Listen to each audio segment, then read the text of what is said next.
students, welcome back to my science and maths classes. In this video, we will study the second chapter of class 8, that is microorganisms. Let us start. This is part 2, okay? First question is, where do microorganisms live? माइक्रोऑर्गेनिज्म्स रहते कहाँ? माइक्रोऑर्गेनिज्म्स के बारे में काफ़ी कुछ हमने last video में cover कर लिया था. इस वीडियो में हम लोग जानेंगे कि माइक्रोऑर्गेनिज्म्स रहते कहाँ पर हैं. Then microorganisms are found practically everywhere in all types of habitats. They are found in air, soil and water bodies like ponds, lakes, wells, rivers, sea. It means microorganisms जो है हर जगह पर ही पाए जाते हैं. एक्चुअली सारे टाइप के habitats में, चाहे वो एयर में हो, प्लांट में हो, it may be in water. Okay, तो ये हर टाइप के हैबिटेट्स में माइक्रोऑर्गेनिज्म पाए जाते हैं.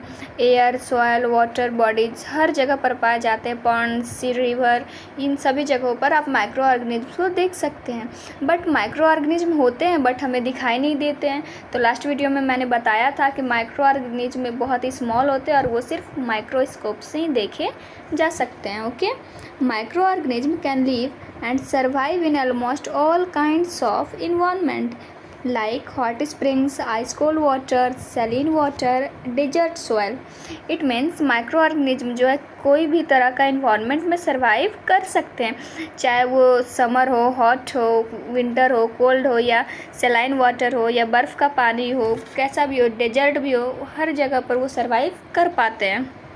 Okay, next is microorganism also occur in dead and decomposed organic matter. Microorganism जो है वो डेड और डिकम्पोज्ड ऑर्गेनिक मैटर में पाया जाता है. इट मीन्स अगर कहीं पर कोई एनिमल या प्लांट डेड है तो उसमें माइक्रोऑर्गेनिज्म होंगे बट वो हमें दिखाई नहीं देते हैं. They are present inside the human body and that of other animals. वे जो हमारे बॉडी में भी प्रेजेंट हैं, ह्यूमन बॉडी में भी माइक्रोऑर्गेनिज्म प्रेजेंट होते हैं और अदर एनिमल्स में भी. Okay, next is they also live as parasites on the other living things. इसे समझने से पहले आप एक बार रिवाइज कर लीजिए कि पैरासाइट्स क्या होता है. लास्ट वीडियो में मैंने बताया था कि पैरासाइट्स वो सारे ऑर्गेनिज्म होते हैं जो कि दूसरे लिविंग थिंग के अंदर ग्रो करते हैं और उसी से अपना फीडिंग करते हैं. ओके, तो उसी तरह माइक्रो ऑर्गेनिज्म भी पैरासाइट्स की तरह रह सकते हैं. ये किसी और के बॉडी में ईजिली रह लेते हैं. Initially it was thought that all microorganisms are harmful and cause disease. पहले जो है ऐसा माना जाता था कि माइक्रो ऑर्गेनिजम्स जो होते हैं वो हार्मफुल होते हैं, हमारे लिए हानिकारक होते हैं और उससे सिर्फ बीमारियां ही होती हैं.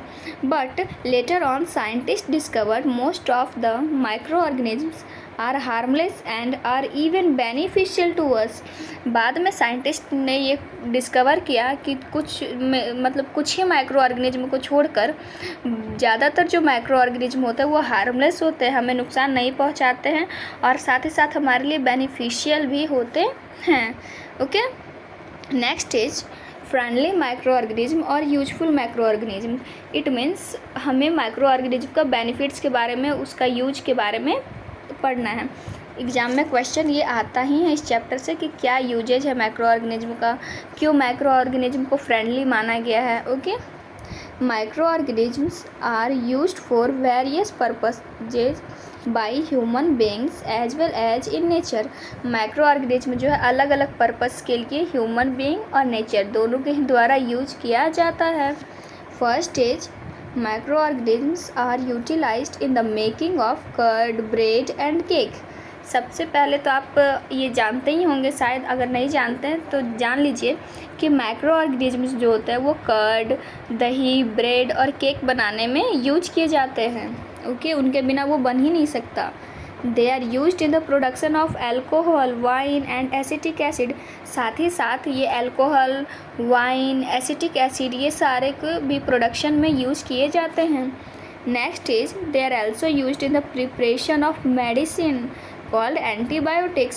साथ ही में ये मेडिसिन को प्रिपेयर करने में भी यूज होते हैं, जो कि बहुत ही इम्पॉर्टेंट है।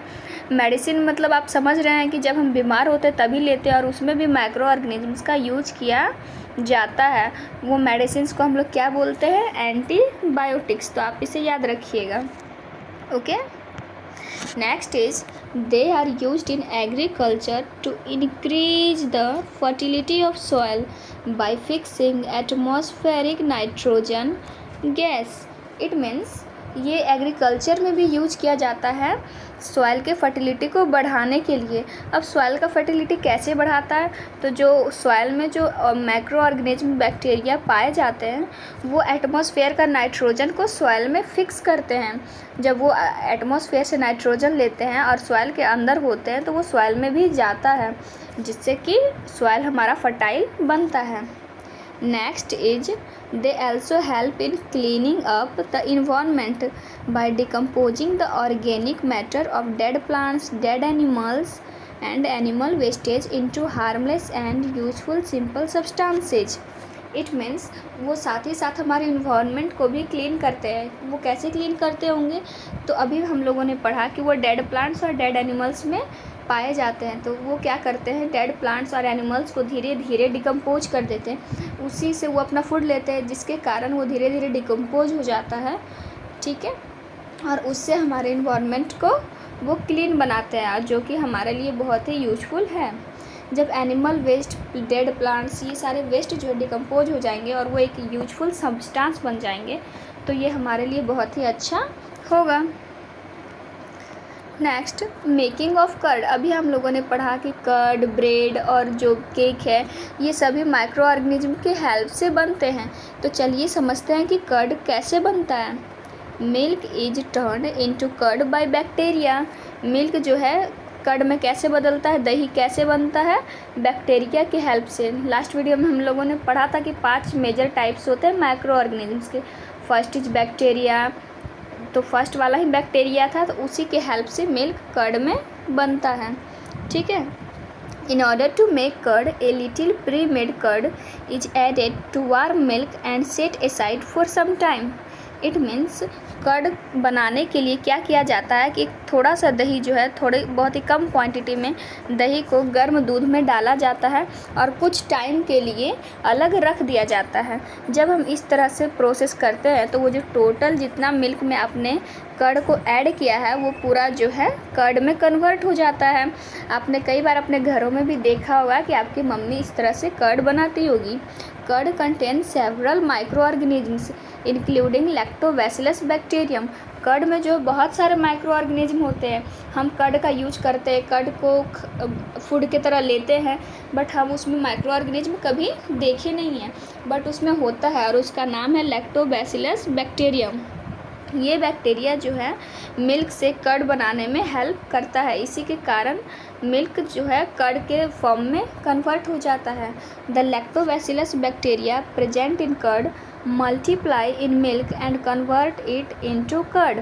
इट मीन्स लैक्टोबैसिलस बैक्टीरिया जो कि कर्ड में पहले से प्रेजेंट होता है, वो जब हम मिल्क में जब उस कर्ड को ऐड करते हैं तो वो धीरे धीरे मल्टीप्लाई होता है, बढ़ते चला जाता है वो बैक्टीरिया, और पूरे के पूरे मिल्क को कर्ड में कन्वर्ट कर देता है। ओके, तो आप प्रोसेस समझ गए हुए कर्ड बनाने का, भी कभी घर पे ट्राई करिएगा।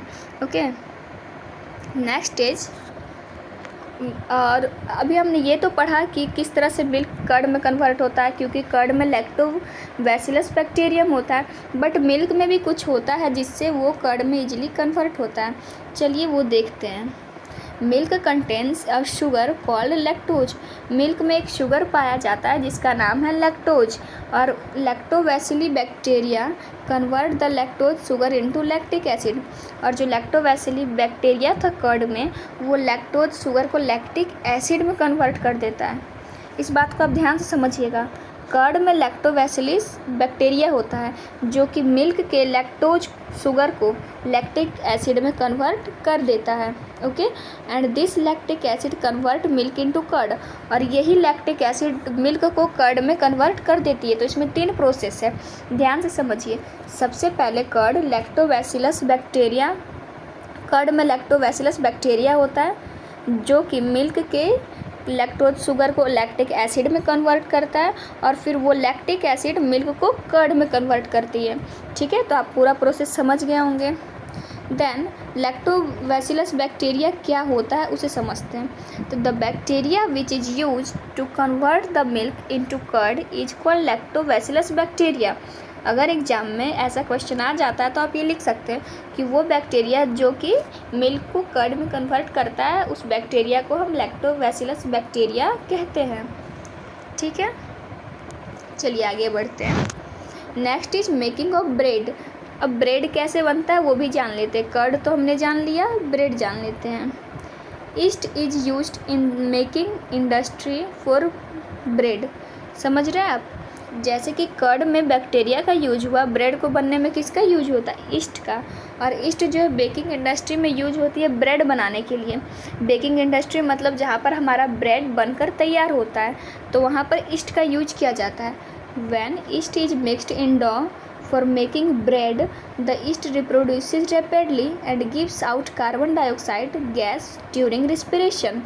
It means जब ईस्ट को डो में मिक्स किया जाता है, डो आप समझ रहे हैं ना, जब मम्मी आटा को गूँथ कर तैयार करती है रोटी बनाने के लिए तो उसे डो बोलते हैं। तो उसी तरह से ब्रेड के लिए भी डो तैयार किया जाता है जिसमें ईस्ट को मिक्स किया जाता है। जब ईस्ट को मिक्स किया जाता है तो वो ईस्ट जो है रिप्रोड्यूस करता है अपने जैसे खुद को बहुत सारा बनाने लगता है जल्दी जल्दी, जिसके कारण कार्बन डाइऑक्साइड गैस आउट होती है। जब वो रिस्पिरेशन, जब बहुत सारा ईस्ट आ जाएगा तो वो ज़रूर है कि वो ब्रीदिंग करेगा, तो उस टाइम पे बहुत सारा कार्बन डाइऑक्साइड गैस बाहर आता है। तो जो कार्बन डाइऑक्साइड गैस का बबल्स होता है वो डो को पूरा फिल कर देता है। पूरे डो में कार्बन डाइऑक्साइड गैस का बबल्स भर जाता है और उसका वॉल्यूम को बढ़ा देता है। वो जो डो था वो बहुत ही ज़्यादा क्वांटिटी में बढ़ जाता है।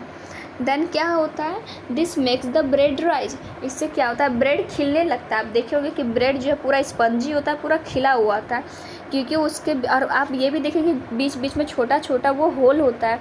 वो सारे जो बबल्स के निकलने की वजह से, कार्बन डाइऑक्साइड गैस निकलने की वजह से उस तरह से वो दिखते हैं। Okay, the holes in the bread are due to the bubbles of carbon dioxide given off during the baking process.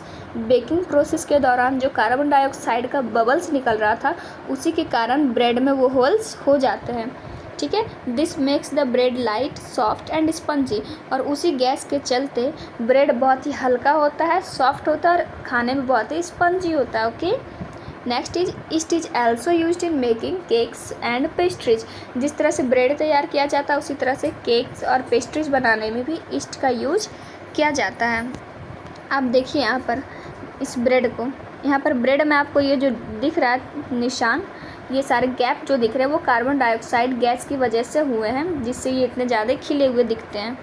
Okay, चलिए, आई होप कि वो आपको पूरा क्लियर हो गया होगा। Next is commercial usages of microorganisms. Microorganism का commercial क्या यूज होता है, क्यों हम उससे मतलब बेनिफिशियल मानते हैं, क्यों हम सोचते हैं वो हमारे लिए यूजफुल है। एक तो ब्रेड के लिए हो ही गया, केक के लिए हो गया, कर्ड के लिए हो गया, और भी बहुत सारा इसका यूज है। चलिए उसे देखते हैं। Microorganisms are used for the large scale production of alcohol and acetic acid. Starting में ही हमने जो सारे पॉइंट्स पढ़े थे ना उसी को मैं एक एक करके एक्सप्लेन कर रही हूँ। तो उसमें अभी आपने पढ़ा कि अल्कोहल और एसिटिक एसिड को भी प्रिपेयर करने के लिए माइक्रो ऑर्गेनिजम्स का यूज होता है। तो बिल्कुल वही यहाँ पर लिखा हुआ है कि माइक्रो ऑर्गेनिज्म का यूज जो है लार्ज स्केल प्रोडक्शन जब होता है अल्कोहल और विनेगर का, एसिटिक एसिड को हम लोग विनेगर के नाम से भी जानते हैं, उसके प्रोडक्शन में माइक्रो ऑर्गेनिज्म का यूज होता है। Next is east is the micro organism used for large production of alcohol. और वो अल्कोहल के यूज में भी, अल्कोहल को प्रोड्यूस करने में भी ईस्ट का यूज होता है, जिस तरह से ब्रेड में हुआ था। This alcohol is used then in making wine, beer and whisky. ये सभी को प्रिपेयर करने में अल्कोहल का यूज किया जाता है। इट मीन्स पहले ईस्ट से अल्कोहल तैयार किया जाता है, देन आफ्टर उस अल्कोहल से वाइन, बियर और विस्की जो भी चीज़ें मार्केट में मिलती है वो तैयार किया जाता है। इसलिए वो लिखा रहता है कि सभी में अल्कोहल प्रेजेंट है। बहुत सारा कफ सिरप भी आपने देखा होगा जिसमें कि अल्कोहल प्रेजेंट रहता है। Okay, east is capable of converting sugar into alcohol. East जो है कैपेबल होता है कि शुगर को अल्कोहल में कन्वर्ट कर दे। जिस तरह से कर्ड में मिल्क के लैक्टोज को कन्वर्ट कर रहा था, उसी तरह से ईस्ट भी शुगर को अल्कोहल में कन्वर्ट करता है। Next is the sugar for making alcohol comes from substances such as cane juice and fruit juice और from substances like barley, maize, rice. It means sugar जो कि अल्कोहल को बनाने के लिए यूज होता है वो कैन जूस से, फ्रूट जूसेस से ही निकाला जाता है, या फिर बार्ले, मेजी, राइस। तो अभी हमने पढ़ा कि अल्कोहल जो है वो शुगर से बनता है। तो वो शुगर कौन कौन सा होता है, वो कहाँ से आता है वो शुगर? तो वो कैन जूस का होता है। कैन जूस आप समझ रहे हैं ना, ईख का जो जूस होता है, और भी बहुत सारे फ्रूट जूसेस भी होते हैं, बार्ले, मैजी, ये सभी के जो जूस होते हैं उसमें अल्कोहल को मिलाया जाता है, जिससे कि वो सारी चीज़ें तैयार होती हैं। Next is the process of conversion of sugar into alcohol by the action of yeast is called fermentation।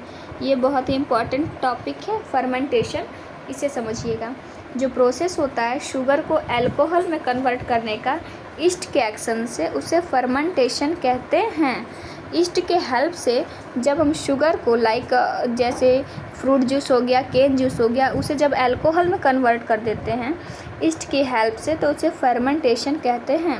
और फर्मेंटेशन के बारे में जो सबसे पहले बताया गया था वो ल्यूइस पास्चर के द्वारा 1857 में। ठीक है, तो आप ये याद रखिएगा कि fermentation is the process of conversion of sugar into alcohol by the action of yeast. Okay, and it was discovered by Louis Pasteur in 1857।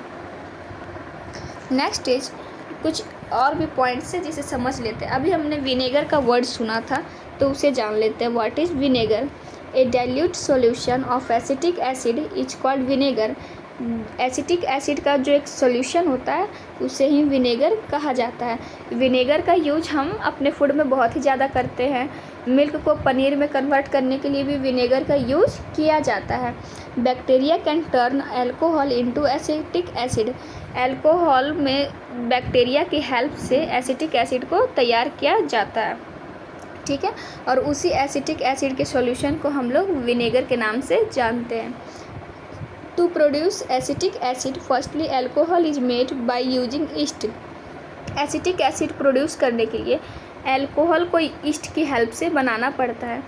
पहले हमने ईस्ट की हेल्प से अल्कोहल बनाया, देन आफ्टर उस अल्कोहल को बैक्टीरिया की help से acetic acid बनाया, और उसके सॉल्यूशन को हम लोग विनेगर कहते हैं। तो आप ये पूरा प्रोसेस समझिए अच्छे से। The Acetobacter bacteria then added to the alcohol and air is bubbled through out it. It means Acetobacter bacteria alcohol में ऐड किया जाता है, और जब ये ऐड किया जाता है तो उसमें बबल्स निकलते हैं। Okay, in the presence of oxygen Acetobacter convert alcohol into acetic acid. Alcohol जो है एसिटिक एसिड कैसे कन्वर्ट करते हैं? तो जो एसिटोबैक्टर बैक्टीरिया होता है वो हेल्प करता है ऑक्सीजन के प्रेजेंस में। ये जो एसिटोबैक्टर बैक्टीरिया है वो अल्कोहल को एसिटिक एसिड में कन्वर्ट कर देता है। ठीक है, next is medical use of micro organisms. Micro organism का यूज मेडिकल में भी होता है। अभी हमने स्टार्टिंग में ही पढ़ा था कि माइक्रो ऑर्गेनिज्म्स के हेल्प से एंटीबायोटिक्स को तैयार किया जाता है। A medicine which stops the growth of or kills the disease causing microorganisms is called antibiotics. एक मेडिसिन जो कि माइक्रो ऑर्गेनिज्म के ग्रोथ को रोके या फिर उसे मार दे, जिसके चलते डिजीज हो रहा था, उसे एंटीबायोटिक्स बोलते हैं। जब भी किसी को फीवर आता होगा या फिर तबीयत, जब भी आप समझ सकते हैं, जब आप बीमार होते हैं तो आप डॉक्टर के पास जाइएगा तो आपको एंटीबायोटिक्स दिया जाता है। ठीक है, आप नोटिस करिएगा इस बात को। The source of antibiotic medicine are microorganism. Antibiotic medicine का जो सोर्स है वो माइक्रो ऑर्गेनिज्म होता है। Some of the common antibiotics which are made from fungi and bacteria. कुछ कॉमन एंटीबायोटिक्स के यहाँ पर नाम दिए गए हैं जो कि फंगी और बैक्टीरिया के द्वारा प्रिपेयर किए जाते हैं। Penicillin, streptomycin, erythromycin and tetracycline. ये सारे जो है एंटीबायोटिक्स के नाम है। इसमें से मिनिमम 2 आप याद रखिएगा, एग्जाम के लिए हेल्पफुल होगा। Antibiotics kill the disease-causing microorganisms but usually do not damage human body cells. It means antibody जो होते हैं वो डिजीज जिसके कारण, जिस माइक्रो ऑर्गेनिज्म के कारण डिजीज हो रहा है, जिसके कारण बीमारी हो रहा है, उसे मार देता है बट हमारे बॉडी को कोई नुकसान नहीं पहुंचाता है। Antibiotics are used to treat many diseases in humans. Antibiotics का यूज होता है ह्यूमंस में बहुत सारे डिजीजेस को ट्रीट करने के लिए, but they are non effective against diseases caused by viruses. Virus के कारण जो डिजीज होता है उसके लिए नॉन इफेक्टिव होता है। इट मीन्स एंटीबायोटिक्स जो डिजीजेज को कंट्रोल करने में बहुत हेल्प करता है, बट अगर वो वायरस के कारण कोई डिजीज हो रहा हो तो इसके लिए नॉन इफेक्टिव होता है। The first antibiotic penicillin was discovered by chance and extracted from the tiny fungus called penicillium। सबसे पहला जो एंटीबायोटिक था वो पेनिसिलिन था। अभी हमने 3-4 नाम देखे, उसमें से जो पेनिसिलिन है वो सबसे पहला एंटीबायोटिक है जिसे कि चांस के द्वारा डिस्कवर किया गया था। और इसे कैसे एक्सट्रैक्ट किया गया था, तो फंगस के द्वारा, जो टीनी छोटे छोटे फंगस होते हैं जिनका नाम था पेनिसिलियम, उन्हीं के द्वारा इसे बनाया गया था, इसलिए इसका नाम भी पेनिसिलिन ही रखा गया। Okay, next is vaccine. Vaccine आप जैसे ही सुन रहे होंगे तो अभी आपको कोविड-19 के वैक्सीन का याद आ रहा होगा, तो बिल्कुल सही है। ये वैक्सीन जो है उसी से रिलेटेड है, आप उसे समझिएगा। A vaccine is a special kind of preparation which provides immunity against a particular disease. एक वैक्सीन जो होता है वो एक स्पेशल काइंड का प्रिपरेशन समझ सकते हैं आप। इट मीन्स कि आपको मतलब वैक्सीन इसलिए दिया जाता है ताकि किसी भी डिजीज से लड़ने के लिए आपको इम्यूनिटी प्रोवाइड किया जाए, आपको जो है उसके लिए क्षमता मिले कि आप उस बीमारी से लड़ सकें। तो वैक्सीन जो है बहुत ही सोच समझ कर बनाया जाता है ताकि आप किसी भी बीमारी से लड़ सकें। Vaccines are given to healthy persons so that they may not get certain disease throughout their life। Vaccines किसी हेल्दी पर्सन को इसलिए दिया जाता है ताकि उसके पूरे लाइफ में कभी भी उसे उस बीमारी का सामना ना करना पड़े। ए वैक्सीन कंटेन्स द डेड और weekend but alive micro organisms of a disease. एक वैक्सीन जो होता है उसमें जो माइक्रो ऑर्गेनिज्म जिसके कारण वो डिजीज हो रहा है उसी माइक्रो ऑर्गेनिज्म का कुछ पार्ट लेके वैक्सीन को तैयार किया जाता है, उसके डेड पार्ट को या वीकेंड पार्ट को लेकर। अभी आपने सुना होगा कि कोरोना वायरस के ही किसी वीकेंड पार्ट और डेड पार्ट को लेकर के कोविड-19 का वैक्सीन तैयार किया गया है, जैसे कोविशील्ड, कोवैक्सीन, ये सारे। ठीक है, next is it is given orally by mouth or injection, then the body responds by producing some substances called antibodies in its blood. It means ये जो है वैक्सीन्स वो ओरली या तो ड्रॉप के थ्रू माउथ के द्वारा दिया जाता है या फिर लाइक इंजेक्शन। जनरली जो वैक्सीन्स है वो इंजेक्शन के थ्रू ही ज़्यादा दिए जाते हैं ताकि बॉडी रिस्पॉन्ड करे और उसके ब्लड में वो एंटीबॉडीज़ पूरी तरह से ट्रांसफ़र हो जाए। Okay, A vaccine develops the immunity from a disease. एक वैक्सीन जो है एक डिजीज से लड़ने की क्षमता प्रोवाइड करता है, इम्यूनिटी प्रोवाइड करता है। Okay, what is vaccination? Vaccination क्या होता है?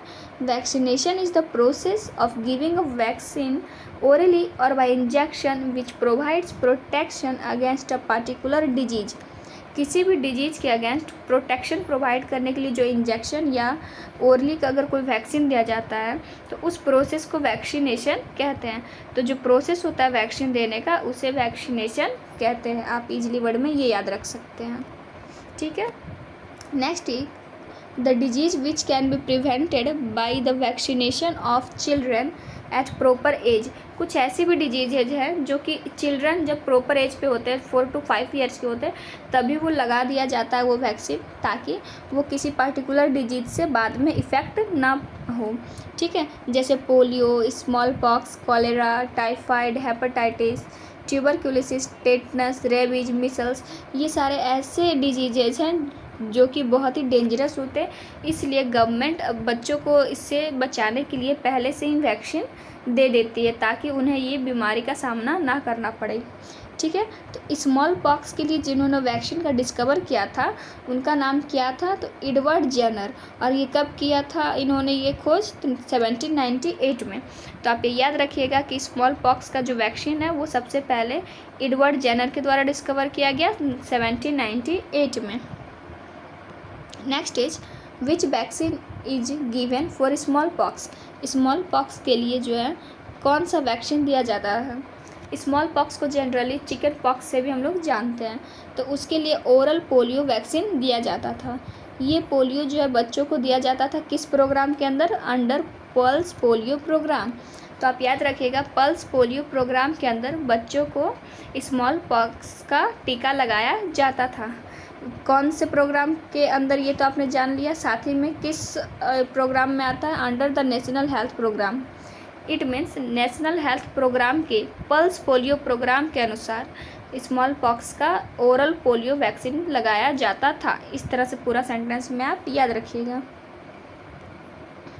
Next is increase soil fertility. Micro organism का और क्या बेनिफिट है, तो ये सॉइल की फर्टिलिटी को भी इंक्रीज करता है। Some of the microorganisms present in the soil can fix nitrogen gas from the atmosphere to form nitrogen compounds which mix with the soil and increase soil fertility. कुछ microorganism जो है soil में जो पहले से ही present होते हैं वो क्या करते हैं कि एटमॉस्फेयर से नाइट्रोजन गैस को लेते हैं नाइट्रोजन कंपाउंड्स के फॉर्म में और फिर इसे सॉइल के साथ मिक्स कर देते हैं, जिससे कि सॉइल का फर्टिलिटी इंक्रीज होता है। ओके, जैसे कुछ बैक्टीरिया है, ब्लू ग्रीन एल्गी हैं, are able to fix nitrogen gas from the atmosphere. ये जो है वो एबल है कि एटमॉस्फेयर से नाइट्रोजन गैस को फिक्स कर पाएँ और सॉइल की फर्टिलिटी को नाइट्रोजन कंपाउंड के साथ इंक्रीज करें। Okay, next is the nitrogen fixing bacteria and blue green algae are called biological nitrogen fixers. तो आप याद रखिएगा कि अगर क्वेश्चन में आ गया कि what are biological nitrogen fixers, biological nitrogen fixer कौन है, तो bacteria, the nitrogen fixing bacteria and blue green algae are called biological nitrogen fixers. Rhizobium bacteria present in the root nodules of leguminous plants like pea, beans, etc. also fix nitrogen and increase soil fertility. Rhizobium bacteria जो होता है वो जो है लिगुमिनियस plant जैसे P का plants हो गया, बीन्स का प्लांट्स हो गया, उसके रूट्स में पाया जाता है राइजोबियम बैक्टीरिया। ठीक है, तो ये बैक्टीरिया भी जो है वो नाइट्रोजन को फिक्स करती है एटमॉस्फेयर से लेके और सॉइल की फर्टिलिटी को बढ़ाती है। तो आप याद रख लीजिएगा कि राइजोबियम, ब्लू ग्रीन एल्गी और नाइट्रोजन फिक्सिंग बैक्टीरिया ये सभी जो है सॉइल की फर्टिलिटी को भी इंक्रीज करते हैं। Next is cleaning the environment. हमने ये पॉइंट भी पढ़ा था कि माइक्रो ऑर्गेनिजम्स जो हैं वो एनवायरनमेंट को क्लीन रखने में भी हेल्प करते हैं। तो देखते हैं उसके बारे में। Some micro organisms like bacteria and fungi decompose the organic matter present in dead plants, animals and animal wastage and convert them into simple substances which mix up soil. कुछ माइक्रो ऑर्गेनिज्म जैसे bacteria और fungi हो गया, वो क्या करते हैं, organic matter जो भी डेड प्लांट्स होते हैं, एनिमल्स हो जाते हैं, वेस्टेज हो जाते हैं, ये सभी में जो भी ऑर्गेनिक मैटर होता है उसको डिकम्पोज कर देते हैं और उसे जो सिंपल सब्सटेंसेज में कन्वर्ट कर देते हैं और जो कि सॉइल के साथ मिक्स हो जाता है। तो वो बहुत हेल्पफुल हुआ। एक तो हमारा जो वेस्टेज था वो ख़त्म हो गया, साथ ही में वो हमारे सॉइल के लिए बहुत ही अच्छा सब्सटेंस भी तैयार हो जाता है। This contains plant nutrients which are again used by new plants for their growth. और वो जो सब्सटेंस सॉइल में मिक्स हुआ वो दोबारा न्यू प्लांट्स के द्वारा यूज किया जाता है उनके ग्रोथ के लिए। तो प्लांट्स के लिए भी हेल्पफुल हो गया, साथ में इन्वायरमेंट भी क्लीन हो गया। तो दो बेनिफिट है इसका।